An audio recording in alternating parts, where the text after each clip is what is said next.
Welcome to the Creative Careers in AI podcast. I'm your host, Jo Samuel. This week, I'm pleased to share with you the second half of the conversation with Michi Masumi, who is an established photographer, poet, and transdisciplinary artist that we spoke to in our last episode. So let's jump straight back in. What I'd like to talk about now is your songwriting, because they're absolutely beautiful. I should make a correction because I want to be very transparent. So I am not actually a songwriter, I'm a poet. Okay. But to release poetry, even if it's in a sonic format, with certain streaming platforms like iTunes, they won't accept me saying I'm just a poet or spoken. So I've had to put songwriter. I am a songwriter and lyricist in the fact that actually I'm turning my poems into songwriting formats and approaching it from a lyricist perspective. But I don't want to mislead and people think, oh, she really writes songs, because I don't approach it as writing songs. They always start off as a reflective poetry, and I then move it into that sort of song. The music, Because in the poetry community, it's known as art songs. Okay. But if you release them as art songs, which is unfortunate, main society ignores it because it's not called commercial. So I was being quite shrewd and clever. I said, well, I want this to be released. I've never seen someone do this and release it the same way that independent artists. I was inspired by Ray. I connected with her on many levels because years ago I was in the music scene. I was in a girls group. I used to sing. I wasn't famous. It's like when they kind of prepare us. And it was something that I learned a lot about, and it was made clear to me that I understand music through ear. Yes. So seeing that I had left that industry after I had surgery in 2008, I had a total thyroidectomy. Oh, gosh. So they removed most of my voice box in that because it was damaged. My growth grew inwards and left a massive dent. So I've now got a voice. This sort of gravelly voice is still quite new to me, even after almost 20 years.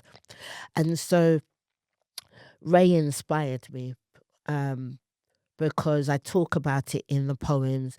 I had experienced difficult childhood and adulthood, and she showed me that actually you can remove yourself from abusers, or you can remove yourself from toxic environments and take a risk on yourself.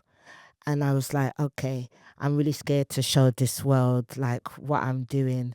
This is something that I keep inside of me. It's a safe space, but it's part of my journey, not just in the research, but my personal development journey on acknowledging and putting away pain, and that's okay.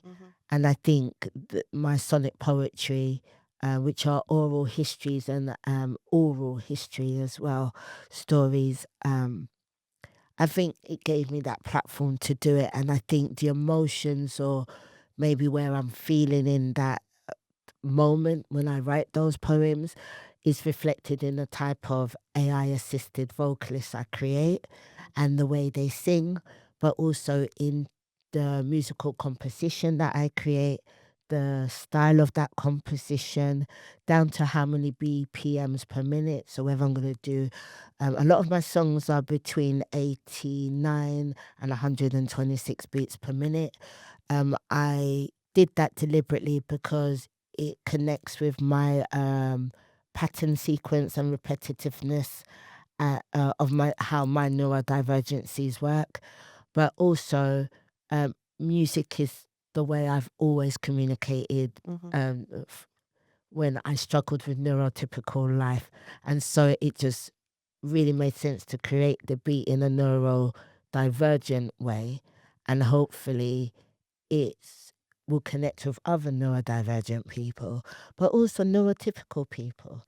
I hope they understand it. I hope they understand that the sonic poetry is not about commercial standard of output. My very first demo in November when I tried this out for the first time. I called the album The 4 R's, which is part of my research, which is resistance, reclaiming, reframing, and retaining. And I wanted to really just do it because fear was going to stop me from doing it. And I did it.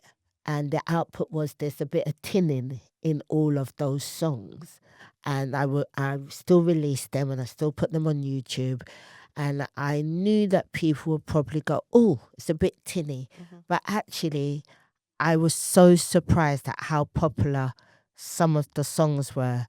And the fact that people embraced that I put poet / songwriter and demo, that letting them know, look, I'm trying something, a little bit of love. And they did do it. And the most popular song is the song about my alcoholism called Sobriety. And I'm the Boss, which is talking about me being a mum at the age of 15, just before I turned 16. And the struggles that you have as a single parent, and that not always great relationship with the dads of your children sometimes, especially if you're both young. You know, we were both young at the time. And the importance of validating ourselves. Single women especially, we get a total different kind of sort of social support from single men who are fathers. They sort of get a crown and a halo. That's right, isn't it? Yes, and single mothers, we get nothing. We're literally ripped down in society. And I really wanted, regardless of the racial background, just the situation, I really wanted to put it out there and say, look, women, we are raising a lot of men children in this world by ourselves with no clue about raising a male child. We are not men. And you know, sometimes we have to really choose, like, are we going to eat? Are the kids going to eat? And no one really talks about that, especially not in poetry, especially not from a raw inner city perspective. And also, as a queer woman, most people don't talk about that because they go, oh, you're queer.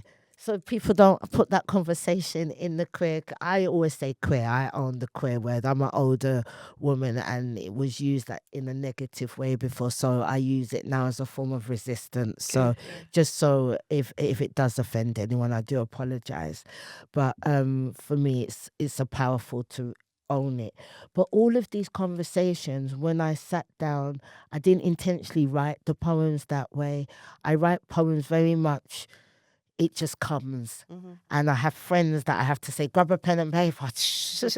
In the old days, now we have voice recorders on our mobiles. But writing these poems and making sure it is written by me, because some of these poems were written 4 or 5 years ago before I even knew properly about AI. Okay. But using it to center the humanity of the message and then working with AI to create the vocalist.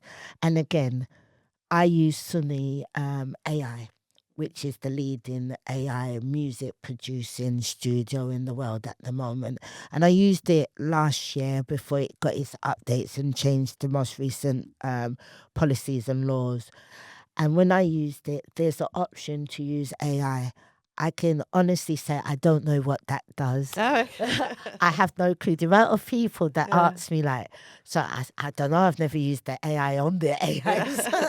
It's crazy, right? Because I write my poems and I already know what I want to do. And I already kind of have a feeling of what kind of musical composition I want to create, because I'm very much led by the art. So when I wrote the poem, for example, I'm the Boss, I wrote that at a time of being in complete frustration and anger at the father of my child at that point, and saying, like, you know, and it was just normal human stuff that we all do.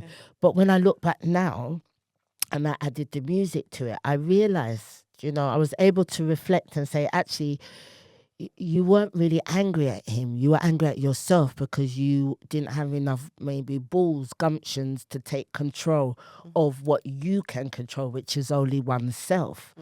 And so by merging a poem that is from myself, my lived experience that is from the past, with how I am as a almost 52-year-old woman looking back, and using AI to enable me with its tools to actually create it so I can make it a whole piece, a whole oral history story, is really, I love it. It's probably my most favorite thing I love about the whole of my research. I love it because it's freedom. And because I don't know what that AI bit does, I don't even test it. I don't waste my time. I don't get distracted. Yeah. But taking music that has a natural story, a natural sort of storytelling flow to it, instrumentals, the reason why we love them is because it doesn't require someone to tell us what that music is telling us. It tells itself. When I was very young, I played the cello. And so one of my favorite classical musicians are the Kenneth Masons. I mean, I'm addicted to them. And the moment that I was aware that they played reggae in a classical format, Oh, brilliant. I cried. And again, this is the importance of arts and AI, right? And the importance of academic spaces and educational spaces and the media. I only knew about the Masons because of, I watched the proms every year. Because their family years ago was on there. They were highlighting the celloist. My head's forgot. His name starts with S.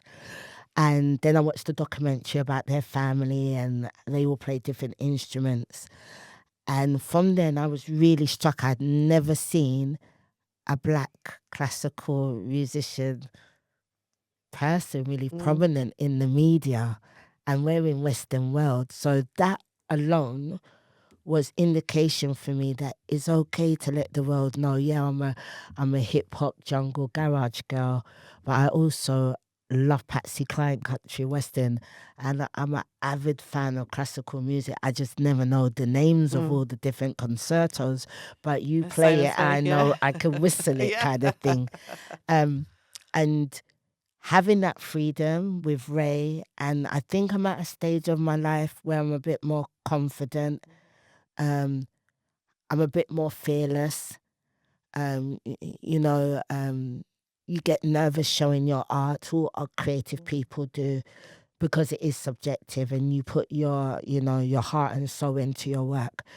But I'm also dealing with society being very anti-AI in one aspect, and then on another aspect being completely uneducated because the way it's been discussed in the media is not necessarily relating with everyday people. So it's quite difficult. You get a lot of abuse online, a lot of trolling, because they just see the word AI. And that's one of the things I hope will open up discussions with social media platforms and large AI companies, to allow us that when we are posting work, that we have an option to choose AI assisted or AI hybrid, because I actually don't work as producing work as AI. I produce AI assisted or AI hybrid work, but I haven't got the option to do that. And so it's the presumption that it's just generated from me saying, I want a song, which is completely disregards the hours. Sometimes I do like 72 hours with no sleep with the technical side, and then I have to take it out of Suno and put it into Audacity, and then do musical engineering little techniques. And I'm doing all of this self-taught.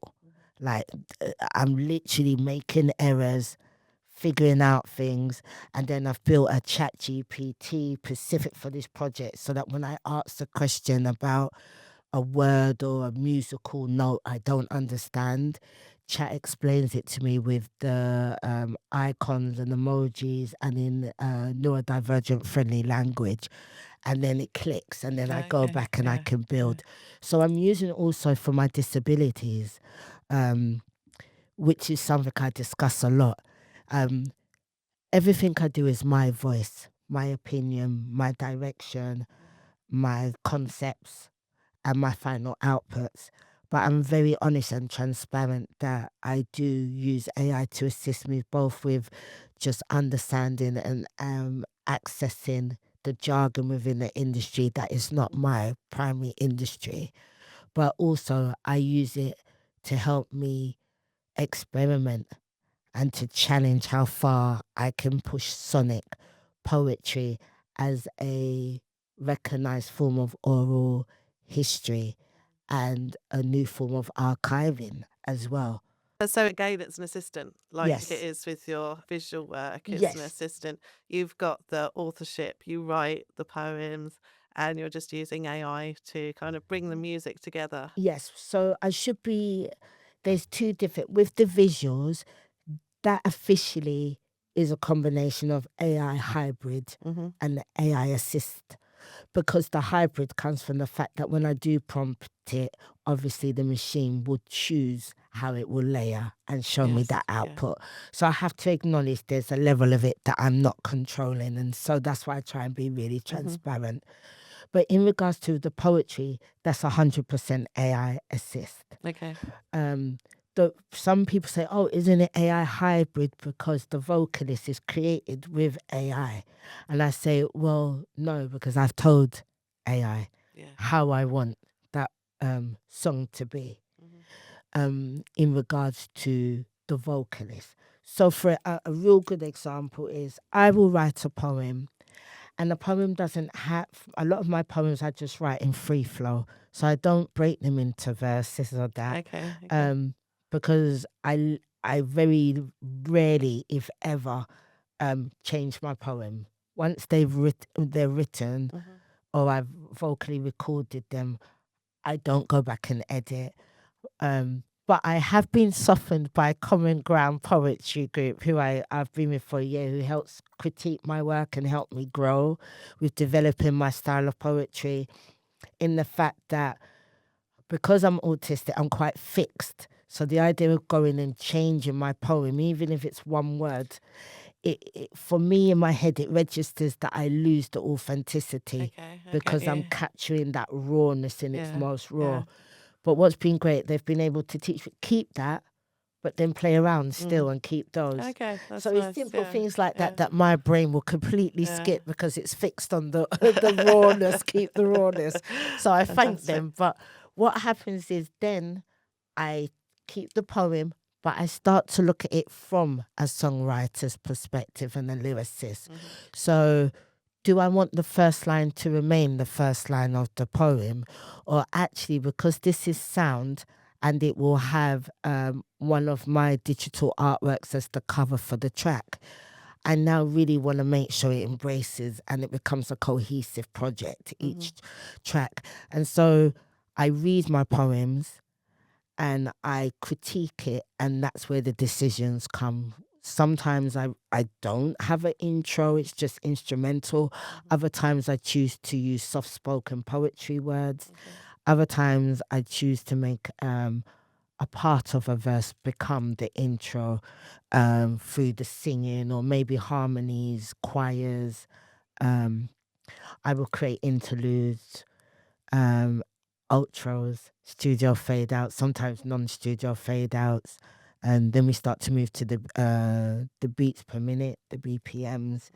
Then I look at the types of drums am I using. So am I looking at a skip drum? Am I looking at a Pacific cultural drum? So for example, I did some work with Screen South at the beginning of my my PhD research in Folkestone, in partnership with UCA, talking about being queer and who we are. And I tried that. They created this magnificent 8-speaker, immersive, never been done before. And I was honored that they trained me on how to create my very first soundscape.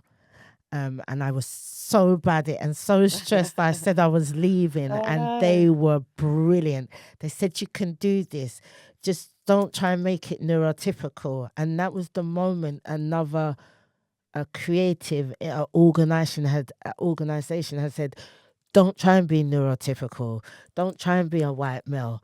Be your authentic, be yourself. Yeah. And that freedom led me to stay and created this wonderful soundtrack using the birds in my garden, me making a cup of tea, the sounds, the water, and that led me to really understand music as well. And that's when I first understood audacity and the importance of even if you're only doing a short workshop, what you learn from that is really important, and how to use recording machines, which also then enhanced how I do oral interviews. So they all connect in a really amazing way. Yeah. And you need that knowledge to make the things that you're making AI do what you want it to do, and it really does shine out through the music. Talking of which, I'd love our listeners to be able to listen to one of the tracks. So I was going to ask you which one you'd like to share with us. Oh, I've got so many. You love the English Rose. I did, yes. Shall we share that one? I think English Rose is beautiful and it's quite compact. But if we did have time, I think it would be really beautiful to show you also The Weight of My Own Hands, because it's a short one, and I think it demonstrates the diversity of how I choose to tell my poems. Excellent. Well, let's share that one with the listeners, and then they can always go to your website to kind of listen to the others. So let's brilliant. Play that now. Thank you.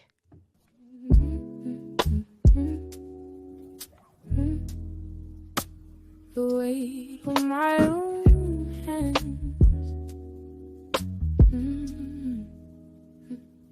I've been through braids, wigs and weaves, skirts that barely touch my knees, high heels that reach beyond. Oh yes, sexy indeed. Men wanted a piece of me, though I didn't love myself, too busy focusing on someone else. Our worth was measured in fleeting deeds. Now I walk in trainers and gothic boots, graffiti t-shirts, joggers and hoodies too. The weight of my own hands. I stand tall with my DIY clothes. Something to do now that there's just one. Nothing on the box, nothing to prove. I limp and ache yet smile as I'm greeted. Not by surprise, but simply as a mate. I sit and wonder, if I went back to being someone else, would that catch me the perfect day? To be honest, I'm 50. Dare I say too late? The weight of my own hands.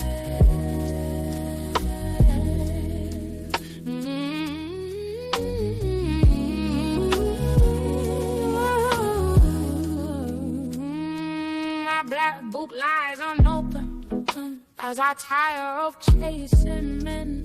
Too much energy for where and when. I close my sensual gaze, realizing I was the baby, and single can feel overrated. Some days I reassure myself I haven't got time for someone else. The focus must be on health and wealth. But moments like this, reflecting as I laze on my bum, I yearn for a hand wrapped around me, the warmth of connection, the fall into love.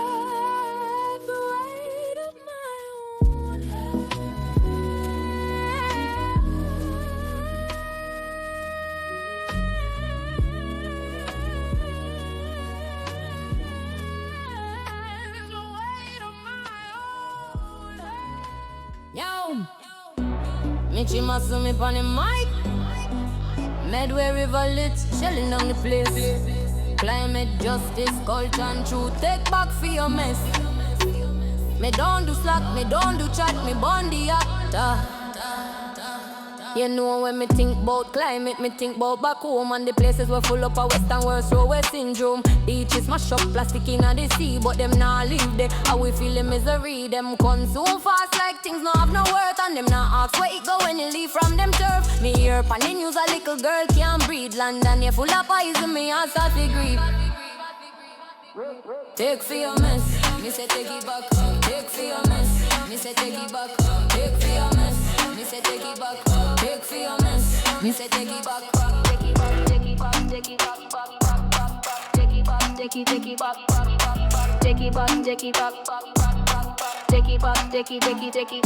Ghana, Fiji, Indonesia, Seychelles, them a ball out, low but who a ring the bell? Western world a ship the way say second hand, but 40% of that can't help no man. Me can't grow me food, sun not shine. Me backyard dry, me plant can't climb. Me a don't need books, me a start me bill. Me a change me habits, start from within. Take it back on the rhythm, take it back on the floor. Take it back for the ocean, take it back. No more, take it back for the children. Take it back for the year, take it back for the future. Take it back. Me don't do slack, me don't do chat. Me walk me truth, me born the act. Me say take back your mess, take back your shit. Me build up love, me no afraid. Take for your mess, me say take it back. Take for your mess, me say take it back. Take it back, take it back, take it back. Take it back, take it, take it, take it, take it, take it, take it back on the rhythm, take it back on the floor, take it back for the ocean, take it back. No more, take it back for the children, take it back for the year, take it back for the future, take it back.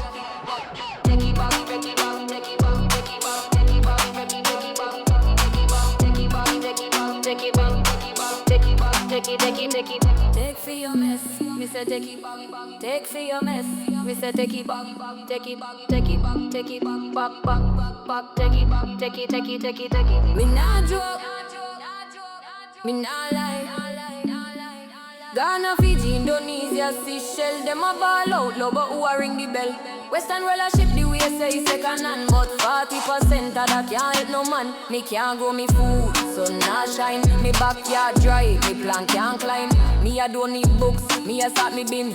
Me a change me habits, start from within. Take it back on the rhythm, take it back on the floor. Take it back for the ocean, take it back. No more, take it back for the children. Take it back for the year, take it back for the future. Take it back. Me don't do slack, me don't do chat. Me walk me truth, me born the act. Me say take back your mess, take back your shit. Me build up love, me not afraid. Take for your mess, me say take it back. Take for your mess, me say take it back. Take it back, take it back, take it back, back, back.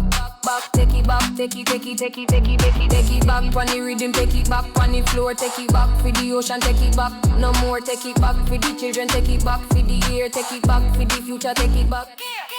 Take it back, take it back, take it back, take it back, take it back, take it, take it, take it back. Take it back on the rhythm, take it back for the land, take it back for the youth, them take it back for your hand, take it back for the culture, take it back for the sea, take it back for the planet, take it back with unity. Take for your mess, me say take it back.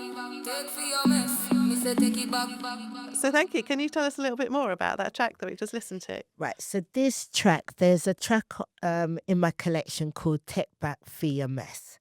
And it's written in, we will say, Pidgin Patois, Jamaican Creole language.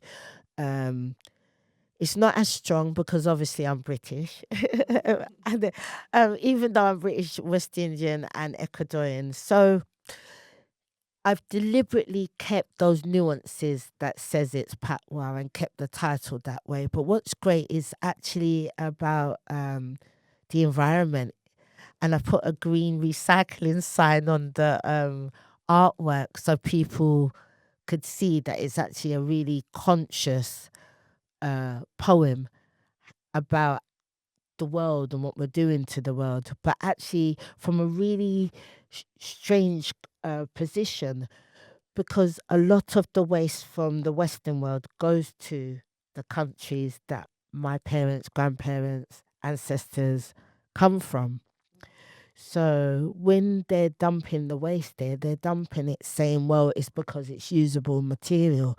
But actually, I really wanted to highlight that only 40 to 50% is really usable. The rest of it is just, let's be honest, they're dumping rubbish, to be honest. And it's I shouldn't laugh, but it's the way that it's worded and sort of marketed. A lot of people are not realizing that.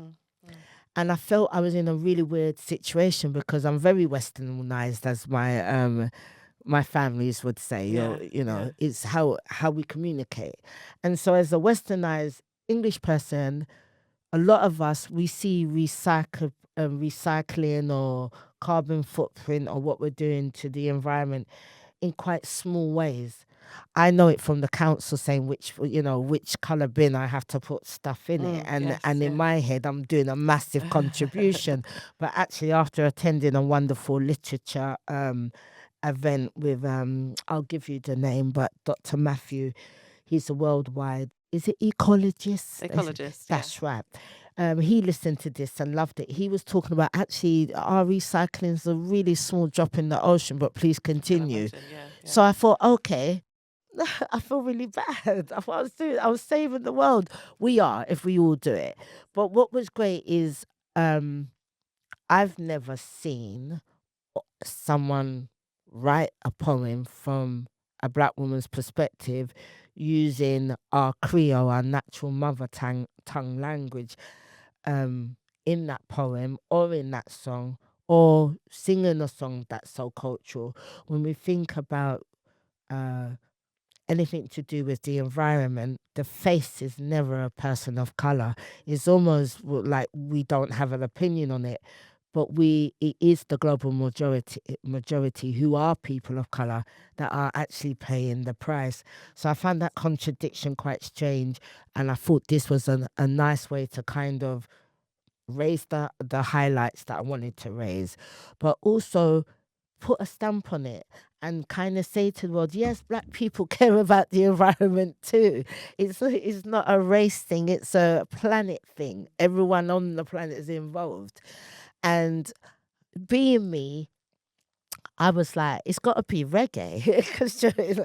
And then I started to experiment with the reggae, and I was like, well, actually, if I'm being really authentic, I love reggae, but actually I'm a dancehall girl, and that's a form of reggae. It's and I was like, why not make a dancehall track, but it's not hardcore or explicit like some of ours are, a clean version.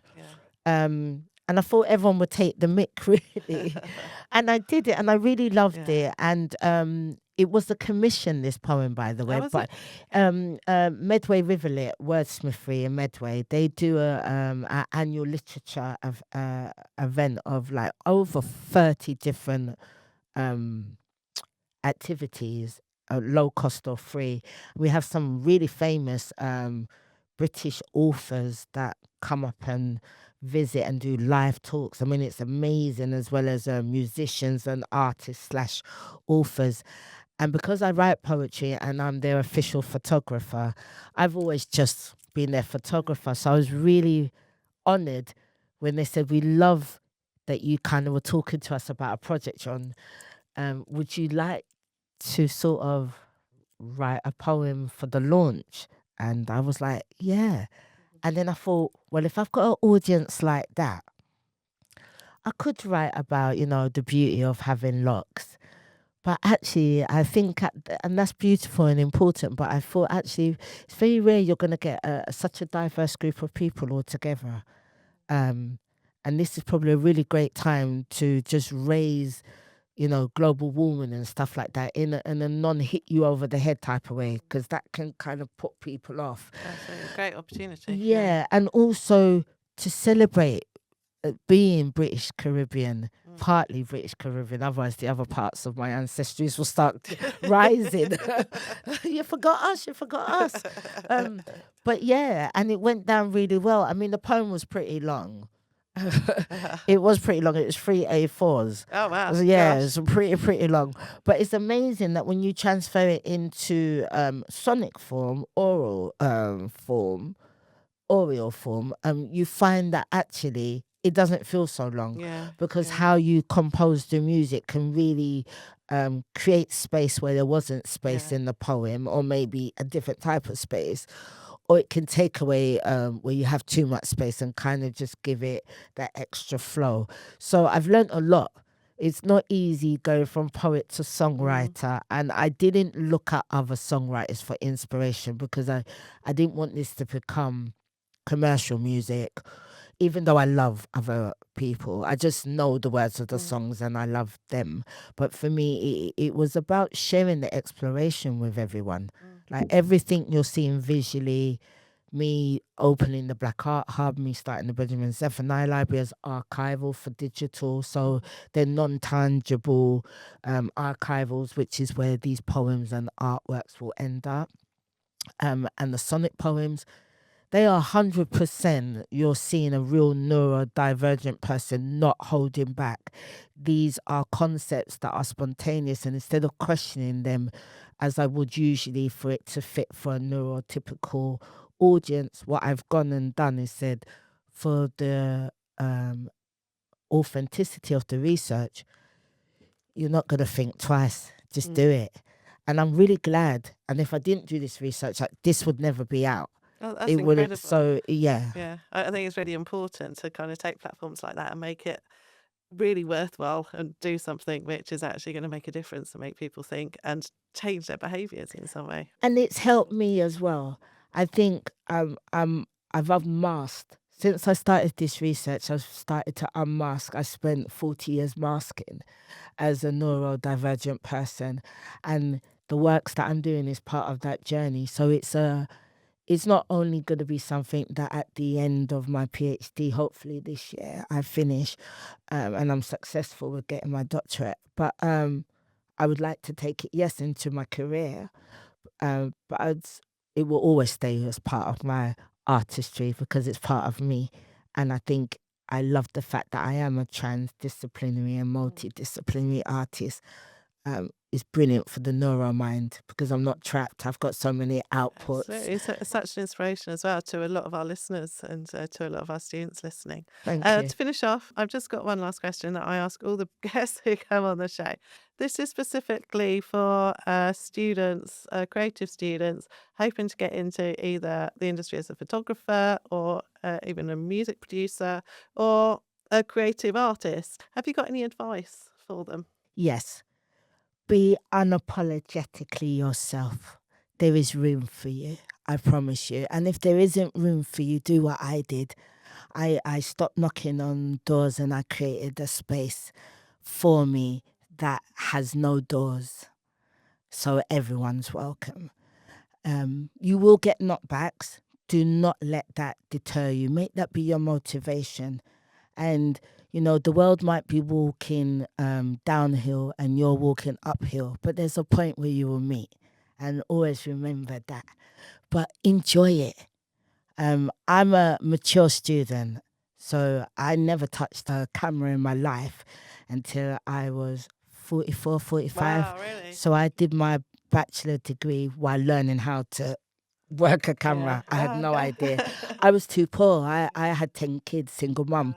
A camera was like millionaires had a camera. So if I can do it, and I can do it with all these different, what society say are barriers, but they're not. They're superpowers. They really are. If I can do it, anyone can do it. You will feel nervous. You will be scared. And sometimes you'll be absolutely fearful. Take 3 slow breaths and let out slowly those breaths. And in those breaths, just remind yourself that you know who you are. And that's the only thing we can control. You do your best. You always try and stay as transparent and always do your artistry from an ethical point of view.